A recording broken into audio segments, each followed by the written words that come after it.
What's up, guys? This is your boy Chris Beats back with another video. In this video, we're going to be using Chord Sequencer to cook up a nice R&B track. So we're going to start off by loading in an Arturia stage, and we're going to add in the Chord Sequencer to that so we can get a nice Rhodes chord progression.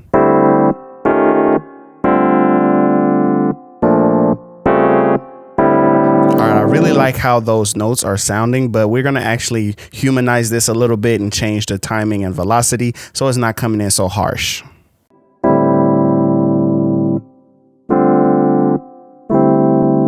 So I really like as you play each of these chords, the chord progression changes and it shows you like what you can actually do to create the chord progression. So now that we've like kind of come up with a nice little chord progression, let's actually start building the track.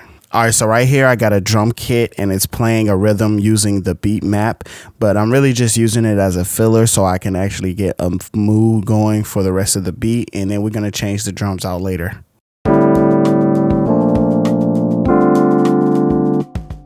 I mean, it's not bad. Like, beat map is another great player if you want to get some like drum patterns going real quick, because we could take this beat to another direction, to like a neo soul or like a jazz direction if we keep those kind of beats. But we're actually gonna just go for more R&B, something more modern.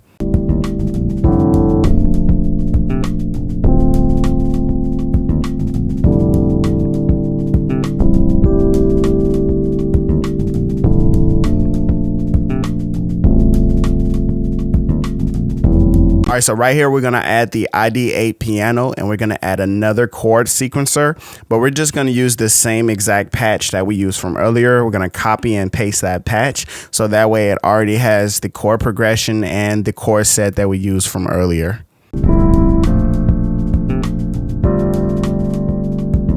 All right, so we're going to start working on the drums right now. We're going to start with this basic hi-hat and snap pattern, and then we're going to build around that and get the beat going.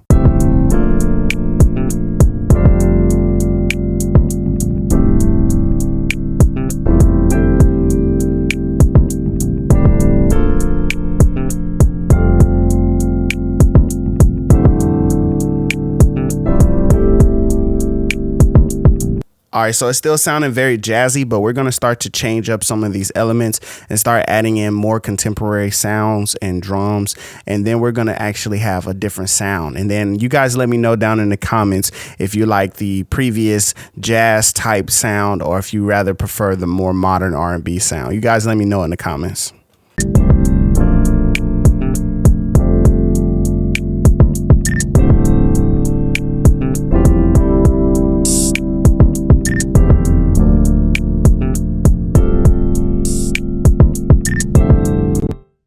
All right, so we're going to very easily create an 808 pattern by sending to track the Chord Sequencer chords, and then we're going to copy that clip down into a mimic that I have an 808 loaded into, and then we're just going to go ahead and delete the top notes so that we're left with only the bass notes and create a nice 808 pattern.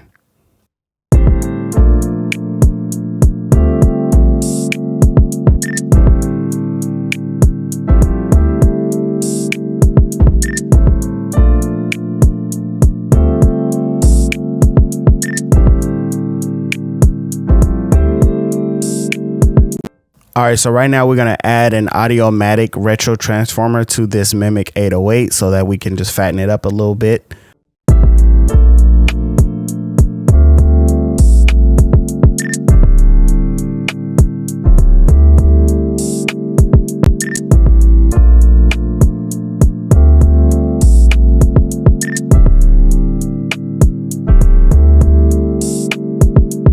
All right, so right now we're going to add like a pad choir voice sound so we can have a little ambiance, and we're going to add a low pass and high pass filter to it just to single out those mid-ranged frequencies.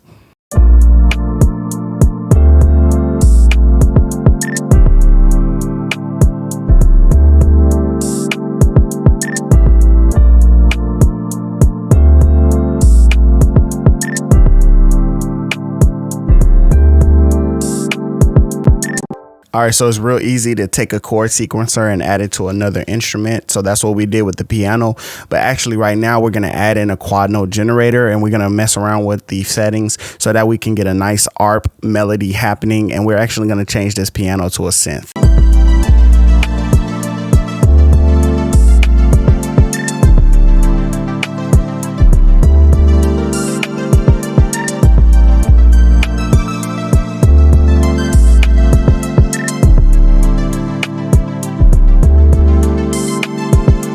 All right, so it's really easy to take a chord sequencer, add that quad note generator, and now you have chords that are arpeggiated.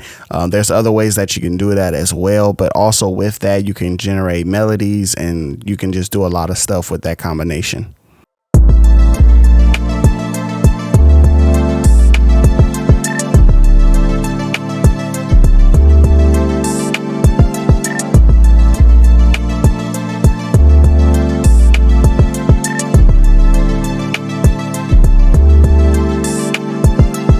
All right, so now to add in some movement to our road progression, we're going to add in the synchronous effect modulator, and then we're going to modulate the filter so that we get a nice tremolo.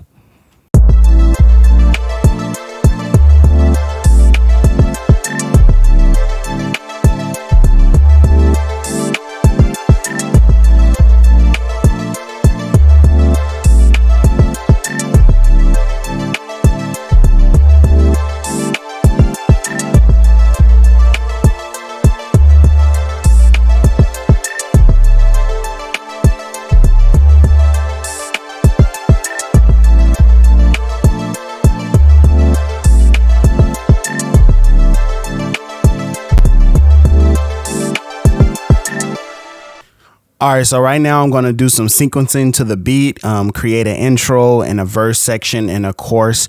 Also, we're going to automate the synchronous effect so that it's not playing the entire way through, but we're going to add in some changes and some formatting to this beat, and then I'm going to let you guys hear the final beat.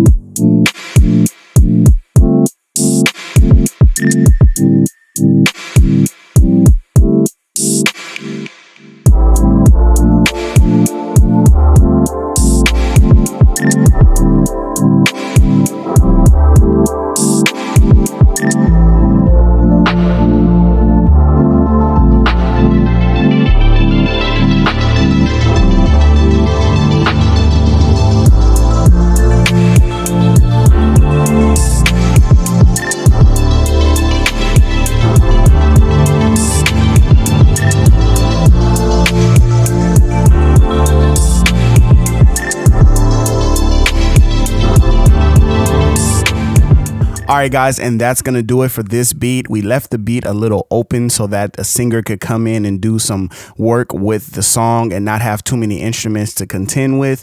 If you guys enjoyed this video, please be sure to give it a thumbs up. It definitely helps the channel to grow. I have more beat tutorials and cookups coming soon, so if you're not subscribed, make sure to subscribe and hit the notification bell so you can get notified the next time I post a video. Thank you guys so much for watching, and until next time, peace.